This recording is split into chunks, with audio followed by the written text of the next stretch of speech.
जय भीम मित्रांनो. एक काळ असा होता, की आम्ही किती श्रेष्ठ आहोत आणि तुम्ही किती कनिष्ठ आहात, हे सिद्ध करण्यासाठीचा एक काळ होता लोकांचा. सवर्ण हिंदुत्ववादी लोक त्यावेळेला अशा पद्धतीचा प्रयत्न करत होते, की तुम्ही खालच्या जातीचे आहात, तुम्ही तुमच्या पायरीनं राहा, अशा पद्धतीचा एक आविर्भाव त्या काळात सवर्ण हिंदुत्ववादी लोक दाखवत असताना दिसत होते. पण आजच्या काळामध्ये आम्ही कशा पद्धतीने मागास आहोत, हे सिद्ध करण्यासाठी काही उच्चवर्णीय जाती प्रयत्न करत असताना तुम्हाला दिसत आहेत. बऱ्याच लोकांना असं वाटतं, की या लोकांची जी काही प्रगती झालेली आहे, ती निव्वळ आरक्षणाने झालेली आहे. त्यांचा हा संभ्रम आहे. बाबासाहेबांनी नुसतंच आरक्षण आणि संविधान दिलेलं नाही, तर त्याच्याही पुढे जाऊन सगळ्यात महत्त्वाची क्रांती इथली जी केलेली आहे, ती म्हणजे धम्मक्रांती आहे. नुसतं आरक्षणाचा लाभ घेऊन नोकऱ्या लागलेले लोक आहेत. पण जी लोक बाबासाहेबांच्या विचाराला प्रमाण मानून तथागत गौतम बुद्धांचा धम्म आचरणात आणत आहेत, त्या लोकांची प्रगती ही इतर मागासवर्गीय लोक आहेत, जे बाबासाहेबांना मानत नाहीत तितक्या प्रमाणामध्ये आणि बौद्ध धम्माला ते स्वीकारत नाहीत. अशांची पुढची जी पिढी आहे, ती तुम्हाला वाया जाताना दिसते आहे बहुतांशी. खऱ्या अर्थाने प्रगती ही तुमची बौद्ध धम्माच्या माध्यमातून झालेली आहे, हे लोकांना मान्य नाही आणि म्हणून आमची प्रगती कोणत्या कारणाने झालेली नाही, तर आम्हाला आरक्षण नाही, अशा पद्धतीचा एक संभ्रम लोकांच्या मनामध्ये असल्यामुळं आम्ही देखील मागास, मैं बी बॅकवर्ड, अशा पद्धतीची एक मोहीम लोकांनी सुरू केलेली असल्यामुळं आपल्याला बाबासाहेबांच्या पुस्तकांचे संदर्भ घेऊन असे व्हिडिओ बनवावे लागतात. मित्रांनो, बाबासाहेबांना ज्यावेळेला अध्यक्षीय भाषण करण्यासाठी लाहोरच्या जातपात तोडक मंडळाने विनंती केली, त्यावेळेला बाबासाहेबांनी त्या पत्राच्या माध्यमातून किंवा त्या लेखी भाषणाच्या माध्यमातून आपलं एक मनोगत व्यक्त केलेलं आहे. ते मनोगत आपण इथं चर्चेत आणत आहोत. बाबासाहेब म्हणतात, की मी हिंदू लोकांवरती प्रचंड टीका करतो. माझ्या स्वतःच्या स्टेजवरून मी हिंदू लोकांवरती किंवा हिंदू समाज व्यवस्थेवरती खरं तर म्हणूया, इतकी टीका करतो आणि ती टीका त्यांच्या कानावरती पडल्यानंतर हिंदू लोक ज्या लोकांना सुधारायचं नाही किंवा ज्या लोकांना समाजाची सुधारणा करायची नाही आणि आपल्याच धर्माला चिटकून राहायचं आहे, अशी लोक माझ्यावरती टीका करत असताना म्हणतात, की डॉक्टर आंबेडकर म्हणजे बागेत शिरलेला एक साप आहे आणि अशा व्यक्तीला तुम्ही हिंदूंच्या स्टेजवरती एका अस्पृश्य वर्गात येणाऱ्या व्यक्तीला बोलवून तुम्ही अशा पद्धतीचं मार्गदर्शन मागता. या बाबतीत बाबासाहेबांनी मोठ्या प्रमाणात शंका इथे व्यक्त केलेली आहे या भाषणात. इथं 3 वर्णाचा जो गुरु आहे, तो ब्राह्मण मान्य केला गेलेला आहे आणि त्यामुळं वर्णानाम ब्राह्मणो गुरु अशी धर्माची शिकवण असताना मला कशासाठी अध्यक्षीय भाषण करायला बोलवलेलं आहे, हे काही मला समजत नाही. खरं तर मी माझ्या लोकांचा म्हणजे अस्पृश्य वर्गाच्या लोकांचा विरोध पत्करून परिषदेमध्ये अध्यक्षीय भाषण करण्यासाठी आलेलो असणार आहे.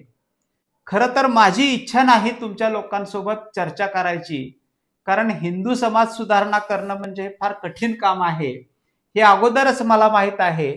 त्याचे काही दाखले इथं बाबासाहेबांनी या लोकांना दिलेले आहेत. सामाजिक परिषदेची निर्मिती होत असताना काँग्रेसची सुद्धा निर्मिती झालेली आहे आणि काँग्रेसला देखील वाटत होतं, की आपल्याला सामाजिक सुधारणा करणाऱ्या गटासोबत हातात हात घालून काम केलं पाहिजे. अशा पद्धतीची धारणा काँग्रेसने देखील त्यावेळेला बाळगलेली दिसते. एक काळ असा होता, की हिंदू समाजाच्या सुधारणेसाठी काँग्रेस आणि सुधारकांची परिषद ही एकत्र मिळून काम करत होती आणि या दोघांनी जबाबदाऱ्या वाटून घेतलेल्या होत्या, की काँग्रेसने राजकीय प्रगती कशी होईल समाजाची याच्याकडे लक्ष द्यायचं आणि समाज सुधारणावादी लोकांनी समाजात असलेल्या रूढी परंपरांना कशा पद्धतीने नाकारून विज्ञानाच्या आधारावरती समाजाची प्रगती करता येईल, या गोष्टीची जबाबदारी घ्यायची.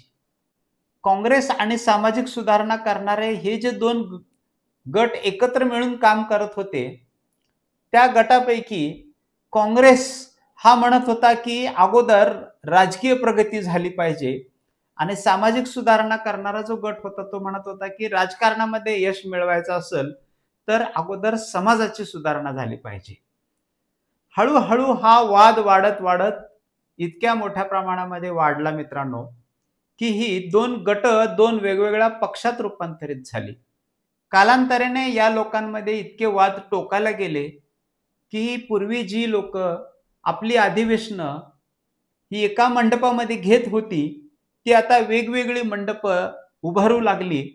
ज्या वेळेला काँग्रेसमध्ये टिळक आलेले होते त्यावेळेला समाज सुधारकांच्या मंडपाला या राजकीय काँग्रेसच्या राजकीय चळवळीत काम करणाऱ्या टिळकांच्या माध्यमातून जो गट इथं निर्माण झालेला होता त्या गटाने समाज सुधारणावादी लोकांचं जे अधिवेशन ज्या मंडपात भरलेलं होतं त्या मंडपाला या लोकांनी आग लावून दिली अक्षरशः.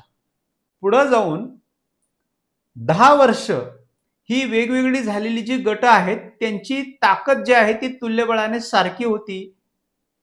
पण हळूहळू काँग्रेसच्या राजकीय प्रगतीकडे किंवा राजकीय सभासदांची जी संख्या आहे ती मोठ्या प्रमाणामध्ये वाढू लागली. म्हणून बाबासाहेबांनी सांगितलं की समाज सुधारणा करणाऱ्या लोकांच्या माध्यमातून हिंदू समाजाची जी सुधारणा करू इच्छितात त्यांना यश मिळवणं म्हणजे खूप कठीण आहे. हे विस्तृत सांगत असताना बाबासाहेबांनी या भाषणामध्ये असं लिहिलं की मराठा मुलकामध्ये पेशव्यांचं ज्या वेळेला राज्य होतं त्यावेळेला अस्पृश्यांची जी अवस्था या पेशवाईनं केलेली होती त्याचे दाखले बाबासाहेबांनी इथे दिलेत. आणि बाबासाहेब सांगतात की अस्पृश्यांची सावली पडू नये म्हणून पेशवाईच्या काळामध्ये अस्पृश्य लोकांना सूर्य उगवताना आणि सूर्य मावळताना या दोन्ही वेळेला रस्त्यावरून फिरायला परवानगी नव्हती. कारण सूर्य उगवत असताना आणि सूर्य मावळत असताना अस्पृश्य लोकांचीच काय तर कुठल्याही व्यक्तीची सावली ही जमिनीवरती मोठ्या प्रमाणामध्ये पडते, लांब पडते, दूरवर पडते.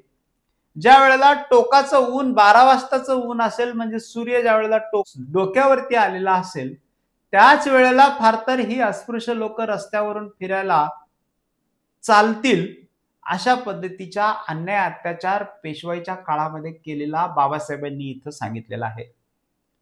दुसरी गोष्ट म्हणजे अस्पृश्य लोक रस्त्यावरून चालत असताना त्यांच्या पायाची धूळ ही जी जमिनीवरती राहील अस्पृश्य लोक चालून गेलेली असल्यामुळं ती धूळ उच्चवर्णीय हिंदू लोकांच्या पायाला लागून ती लोक बाटू नयेत म्हणून त्या लोकांच्या पाठीमागं झाडू बांधण्याचं काम किंवा झाडू बांधण्यासाठी या पेशवाईनं सांगितलेलं होतं.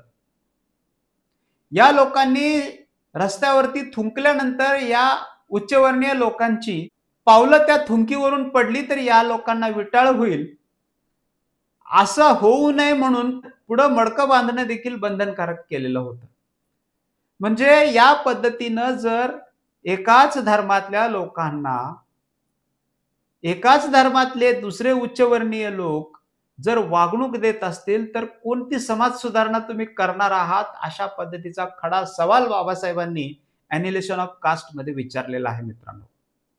आणि पेशवाईच्या काळामध्ये अस्पृश्य लोक चुकून देखील आपल्या नजरेसमोर येऊ नयेत म्हणजे अस्पृश्यांची ओळख दिसण्यासाठी पटण्यासाठी त्यांच्या गळ्यामध्ये किंवा मनगटामध्ये काळा दोरा बांधायला सांगितलेलं होतं.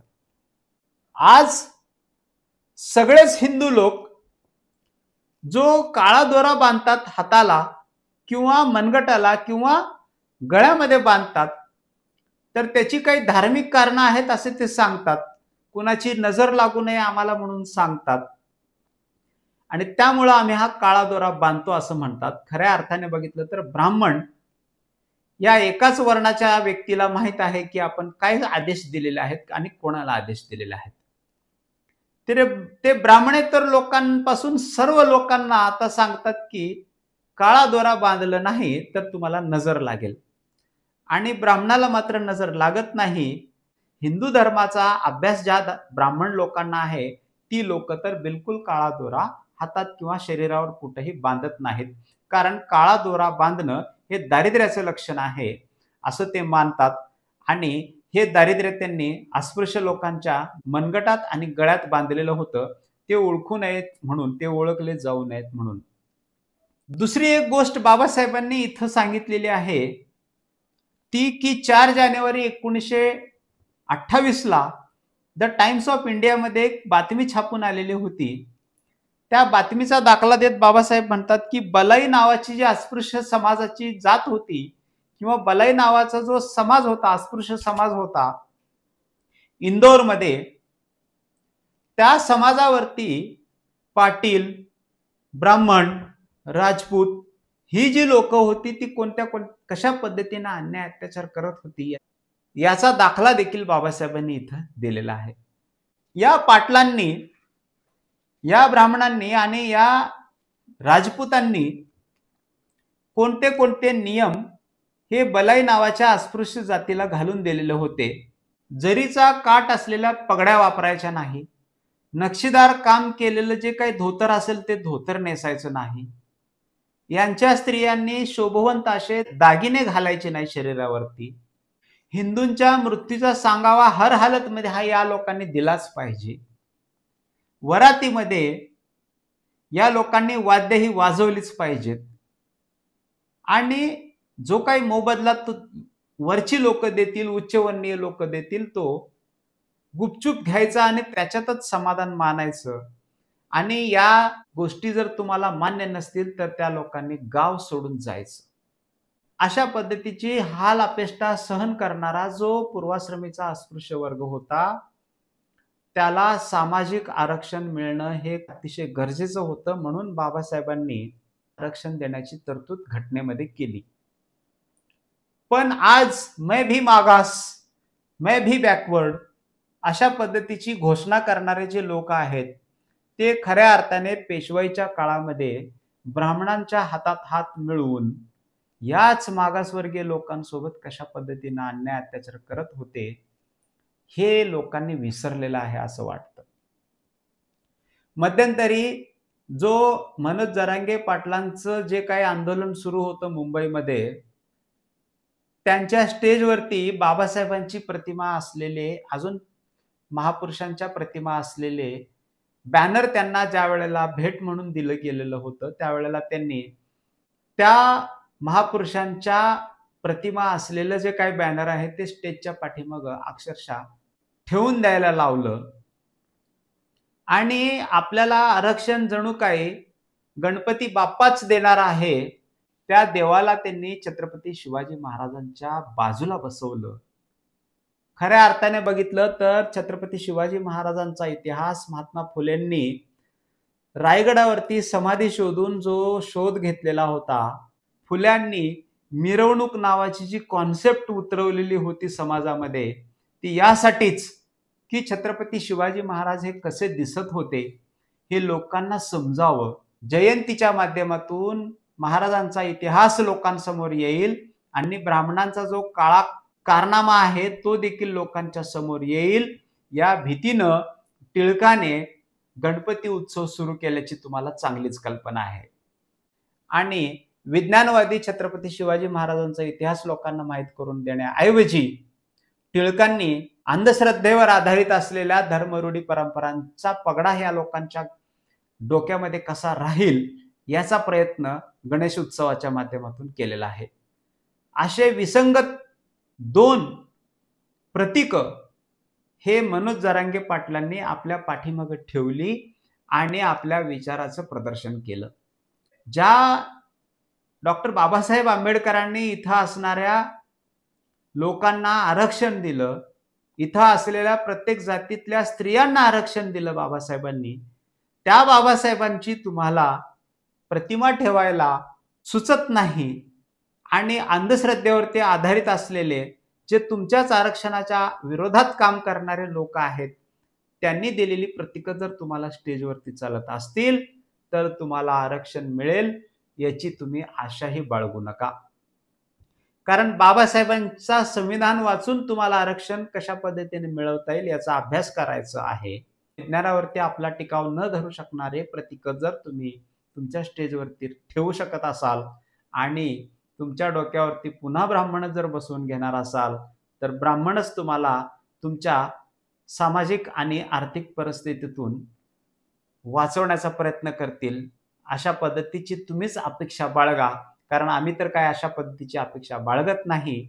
जेवढं आम्हाला खालचं हिणवलं गेलं, तेवढीच ताकद आम्ही आमच्या बुद्धीच्या जोरावरती मिळवली आणि म्हणून इथं असणाऱ्या आंबेडकरवादी लोकांच्या बाबतीत तुम्ही असं जर म्हणत असाल, की ही लोकं आरक्षणाच्या माध्यमातून पुढे गेलेले आहेत, तर ते अर्धसत्य आहे. नुसत्या आरक्षणावरती ते पुढे गेलेले नाहीत, तर ते तथागत गौतम बुद्धांचा जो धम्म आधुनिक बुद्ध डॉक्टर बाबासाहेब आंबेडकरांनी इथं पुनरुज्जीवित केलेला आहे, त्या धम्माच्या, त्या विज्ञानाच्या मार्गावरती इथं आंबेडकरवादी लोक असू देत किंवा कुठल्याही जाती धर्माचे लोक असू देत, तथागतांना प्रमाण मानून गेलेली जी लोक आहेत, त्यांची प्रगती झालेली आहे, नुसत्या आरक्षणाने नाही. तर बंधूओ, द बुद्धिस्ट इंडिया या चॅनलवरती आज आपण या विषयावरती इथंच थांबूया. माझी कळकळीची विनंती आहे की जर तुम्ही या चॅनलवरती व्हिडिओ पहिल्यांदा पाहत असाल किंवा अजून सबस्क्राईब करायचं राहिलेलं असेल, तर खाली सबस्क्राईब नावाचं बटन दिसतं, त्याला कृपा करून प्रेस करावं. शेजारचं बेल आयकॉन देखील ऑलला सेट करून ठेवावं. ॲनिहिलेशन ऑफ कास्टच्या या व्हिडिओच्या सिरीजमध्ये पुन्हा भेटूया मित्रांनो. तोपर्यंत थांबतो. जय भीम, जय बौद्ध राष्ट्र.